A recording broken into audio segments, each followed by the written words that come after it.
Durante el mandato de Porfirio Díaz, el cine fue traído a México a manos de Bernard y Gabriel Bayer, que fueron enviados por los hermanos Lumière a petición del mismo Díaz, ya que, como bien es sabido, era gran fanático de la cultura francesa. Siendo el 6 de agosto de 1896, cuando él, junto con un grupo de selectos invitados, fueron los primeros espectadores en una proyección cinematográfica en tierras mexicanas. Solo 10 días después se realizó la primera función pública en el interior de la droguería Plateros. Los Bayer también se tomaron la tarea de realizar 35 películas en México, documentando su visita a través de títulos como Alumnos de Chapultepec con la esgrima del fusil, Jarabe Tapatío, el presidente de la República paseando a caballo en el bosque de Chapultepec, siendo este último considerado como la primera producción cinematográfica. Todas estas producciones fueron exhibidas para el público mexicano. Por supuesto, Díaz era consciente de las ventajas propagandísticas del cine para el control de las masas. Los Betre dejan en manos de Ignacio Aguirre un aparato de tomavistas y una dotación de cintas. Surgen entusiastas empresarios que multiplican los lugares de muestra cinematográfica. Muchos lugares fueron carpas que se improvisaron en plazas para satisfacer el gran público que veía en el cine un medio de escape y distracción de los problemas sociales de su época. A mediados de 1897 se presentan las primeras producciones mexicanas. Son exhibidos empresarios como Guillermo Becerril, el francés Carlos Mongrand o Salvador Toscano, que, obligados por la escasez de material novedoso, se transforman en camarógrafos.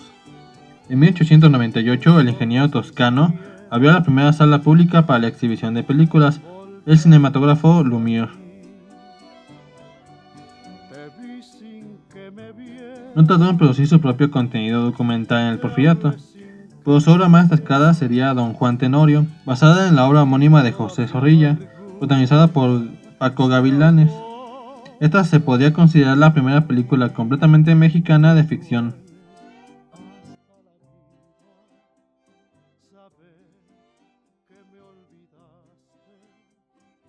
Hacia 1906 se aprecia un salto cualitativo en la concepción mexicana de la realización cinematográfica. Se pasa de la vista simple, panorámica o toma corta y espontánea a la película estructurada que trata de describir objetiva y cronológicamente los diferentes aspectos de algún hecho.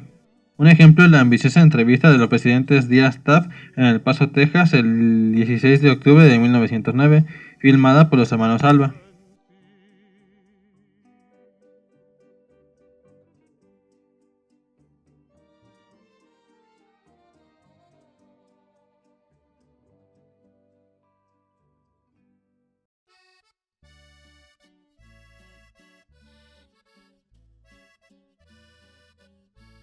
Los hermanos Alba, Guillermo Becerril hijo, Enrique Rosas y Antonio F. Ocañas toman aspectos de la llamada Decena Trágica, que desemboca en el cuartelazo reaccionario del general Victoriano Huerta y que cuesta la vida al presidente Francisco I. Madero y al vicepresidente José María Pino Suárez.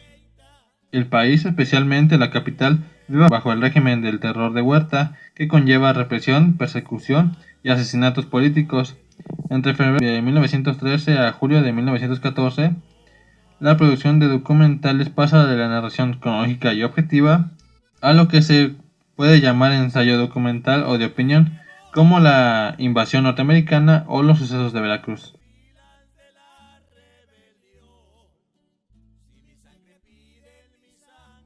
Si nos referimos a los primeros años de la llegada del cine a México, este tuvo una gran aceptación entre la gente de la época, ya que era algo novedoso.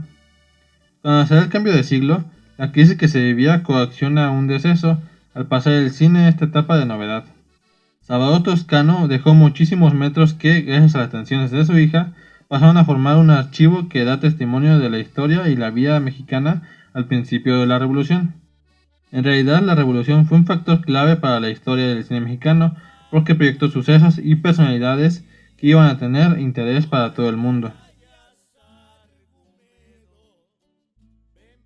Pancho Villa, gracias a su figura carismática y violenta, llamó la atención al realizar ataques dentro del territorio estadounidense, eludiendo a las autoridades. No sería exagerado decir que fue Pancho Villa la primera estrella del cine mexicano.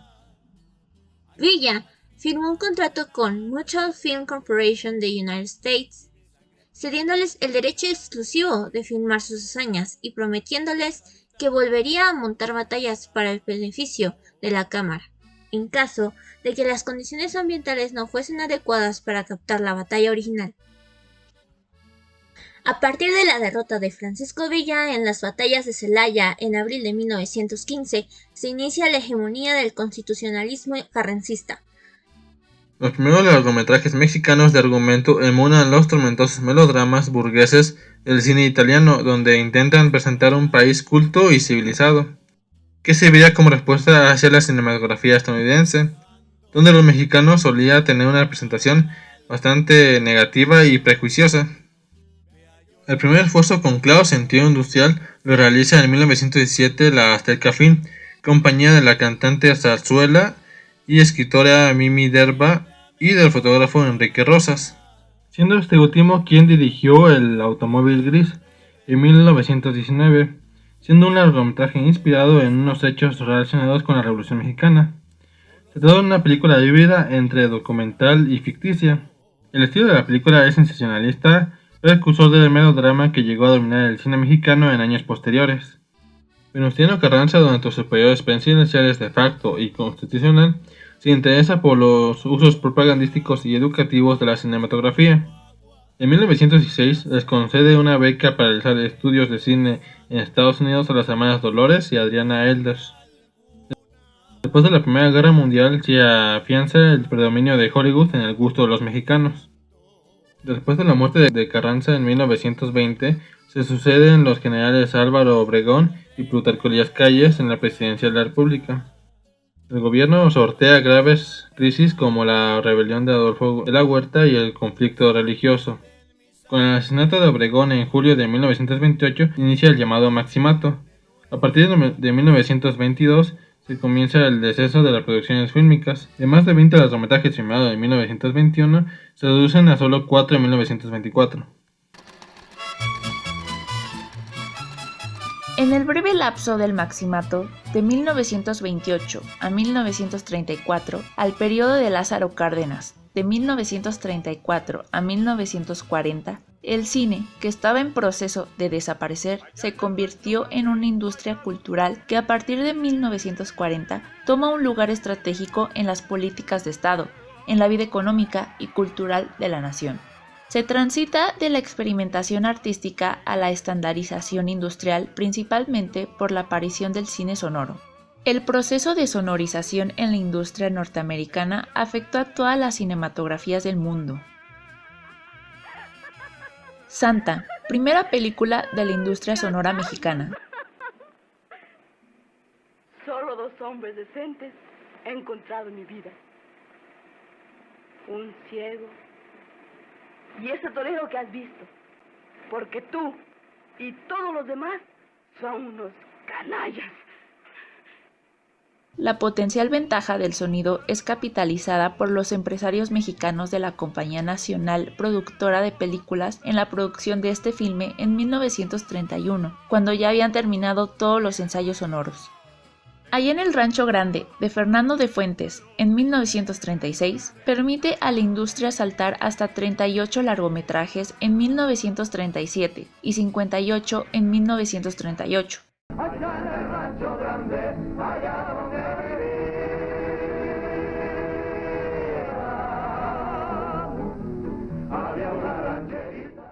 La saturación del mercado y el agotamiento inicial de la comedia ranchera provocan un fuerte descenso en los 2 años siguientes, 39 en 1939 y 27 en 1940. Entre 1937 y 1939, la mitad de las películas hechas en México fueron comedias rancheras y con ellas nacieron estrellas cantantes como Jorge Negrete.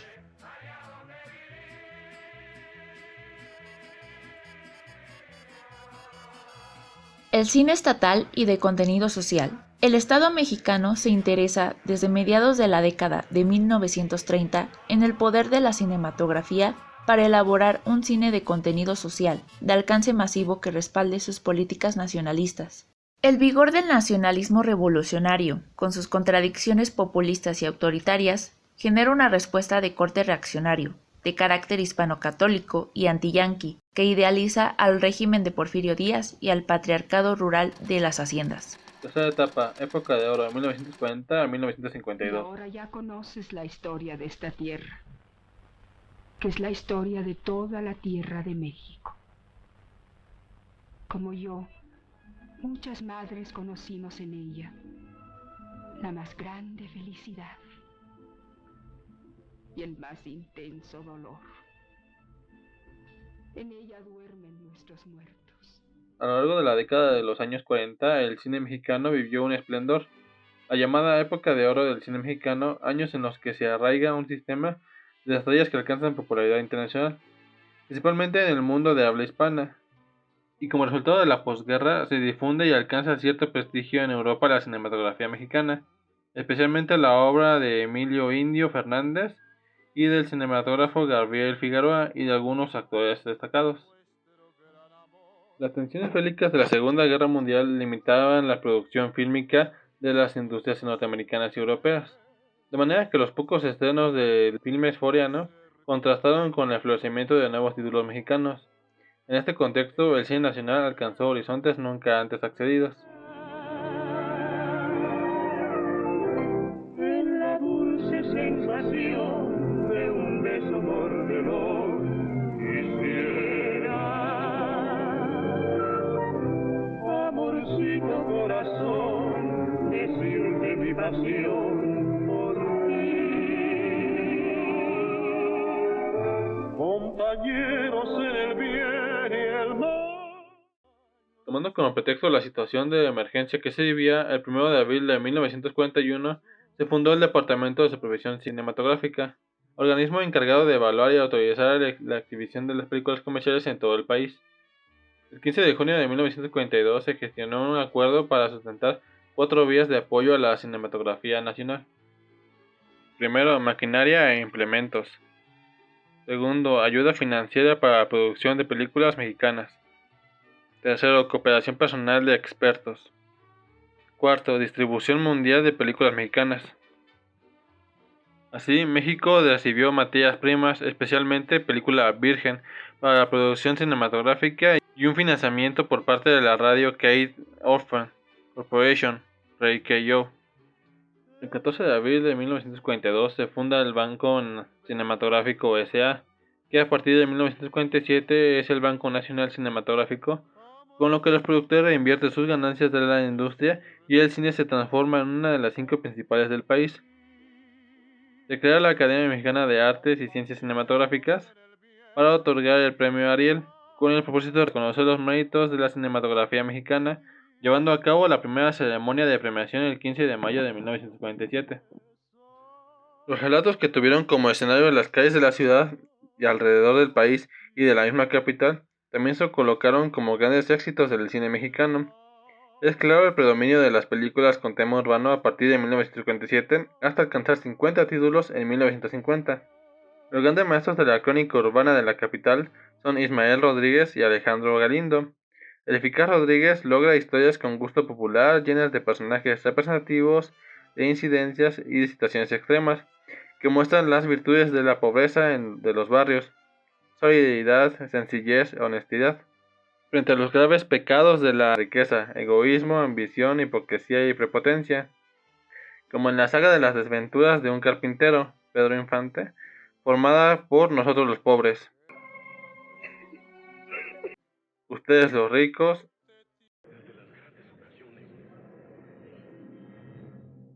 y Pepe el Toro, así como filmes de 1951, ¿Y qué te ha dado esa mujer?, que narran las conflictivas relaciones de amistad que sostienen un par de motociclistas de la policía de tránsito.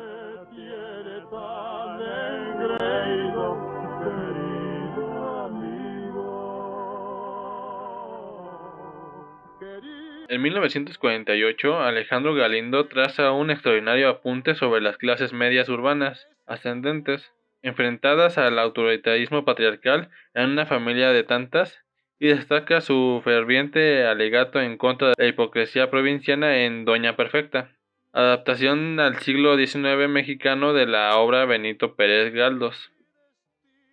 Uno de los géneros más populares fueron las historias desarrolladas en el entorno rural y las rancheras. Consolida y forja la carrera de tres de sus figuras más importantes, los actores y cantantes Jorge Negrete, Pedro Infante y Luis Aguilar, y se ve la desaparición de Tito Guizar, la primera figura del género. Con Ay Jalisco no te rajes de Joselito Rodríguez, el director establece la forma definitiva de los melodramas y de las comedias rancheras, que inició allá en el Rancho Grande. Con su desbordada y a veces chauvinesca celebración de lo mexicano, el folclore y el color local, aderezado con un sabor viril de la música de los imprescindibles Manuel Esperón y Ernesto Cortázar, entre muchos.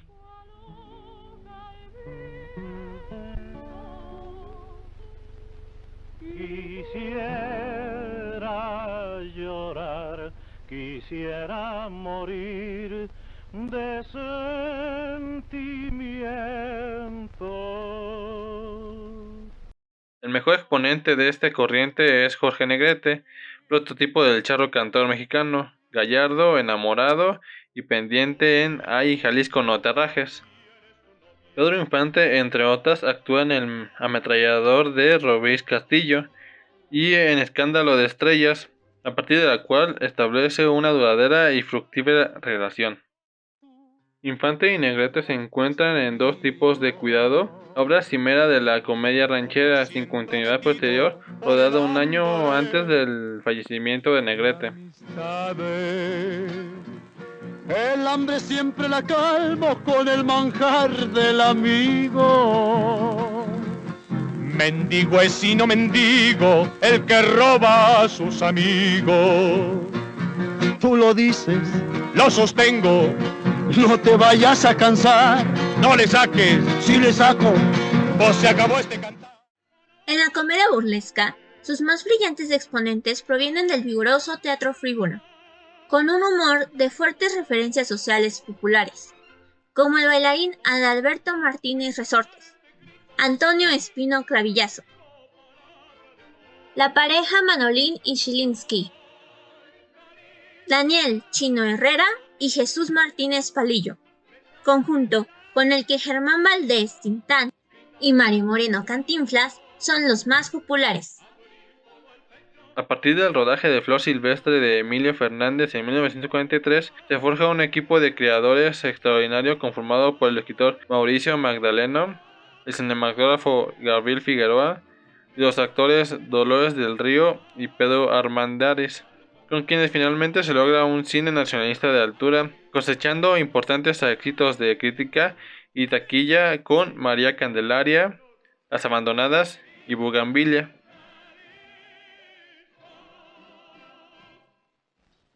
Luis Buñuel, el prestigioso realizador surrealista de películas realizadas en Francia, es el único miembro que en 1946 ingresa a la sección de directores del Sindicato de Trabajadores de la Producción Cinematográfica, STPC, y tropieza seriamente en su debut para el cine mexicano con Gran Casino.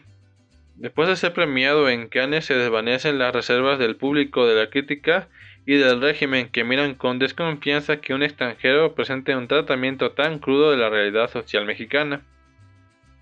Durante esos años se consolida un importante y numeroso cuadro de estrellas, además de Jorge Negrete y Pedro Infante, y otros ya mencionados, destacando Elsa Aguirre, mejor conocida como la diva del cine mexicano, una actriz que dejó huella en filmaciones como Cuidado con el amor o La Liga de las Muchachas. María Félix tiene un tardío pero prometedor debut en 1942 como protagonista del melodrama romántico rural El Peñón de las Ánimas de Miguel Zacarías con Jorge Negrete, y que finalmente encuentra el vehículo perfecto para su encubramiento en Doña Bárbara. Por su parte, Pedro Armendáriz, que inicia su carrera como actor cinematográfico con María Elena de Villa, se convierte en la estrella principal de las películas dirigidas por el Indio Fernández. Dolores del Río, la mexicana más célebre en Hollywood, En la segunda mitad de la década de 1920 participó en las producciones fílmicas Flor Silvestre, María Candelaria y La Malquerida. La competencia estadounidense, europea y de habla castellana, argentina y española obliga, entre otras medidas, el desarrollo de una política de abaratamiento y producción más rápida que conduce a la paulatina pérdida de los públicos de clase medias y altas, orientando la producción hacia los grupos sociales de bajos ingresos y de menor nivel educativo. En este panorama poco alentador se construyeron los estudios cinematográficos Churubusco, Estudios Cuauhtémoc y Estudios Tepeyac y los México Films. Este periodo corresponde a lo que se denomina el desarrollo estabilizador o milagro mexicano. A partir de 1953, en la capital de la República se impone un clima de austeridad y moralidad que afecta seriamente la vida nocturna. En esa misma fecha, Eduardo Garduño, al frente del Banco Nacional Cinematográfico, implanta un fallido proyecto para resolver la crisis de la industria, y conocido como Plan Garduño, que sin restar fuerza al monopolio de la exhibición, logró en 1954 elevar hasta 118 las películas rodadas, pero, como contraparte, solo se estrenan 22, surgiendo lo que se denomina enlatamiento. El congelamiento de los precios de taquilla acaba por hacer poco atractiva la exhibición. La industria aplica muy limitadamente novedades técnicas como la pantalla ancha, el formato de 70 milímetros, la tercera dimensión y el color impuestas por la lenta difusión de la televisión, que a mediados de la década de 1960 se vuelve un serio competidor al iniciar sus transmisiones a color e incorporar nuevas frecuencias. En 1959, el triunfo de la Revolución cubana implica la pérdida de un mercado importante para el cine mexicano, pero también marca el inicio en el ámbito del cine independiente.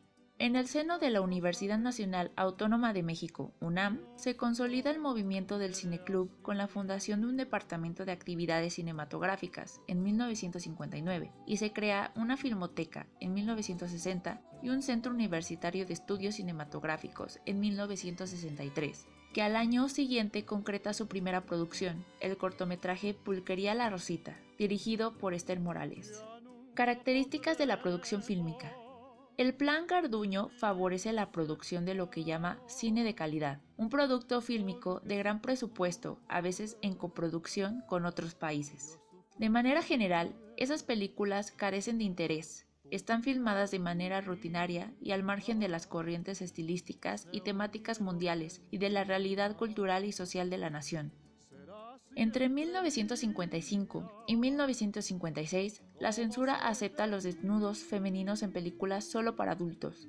Con la apertura de la censura hacia los temas eróticos, abundan las cintas con temas considerados escabrosos.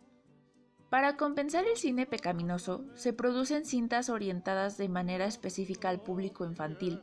Por otra parte, la juventud y el rock desconciertan al cine mexicano. El rock and roll de manera paulatina desplaza a los ritmos musicales de origen afroantillano y mexicano.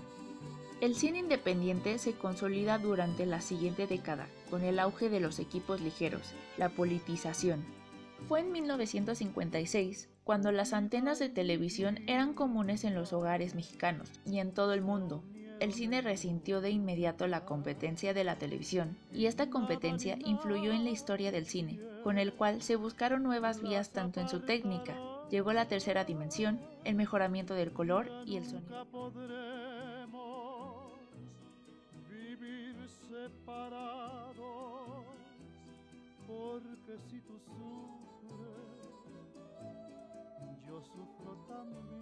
Para finales de los 50, las fórmulas tradicionales habían agotado su capacidad de entretenimiento.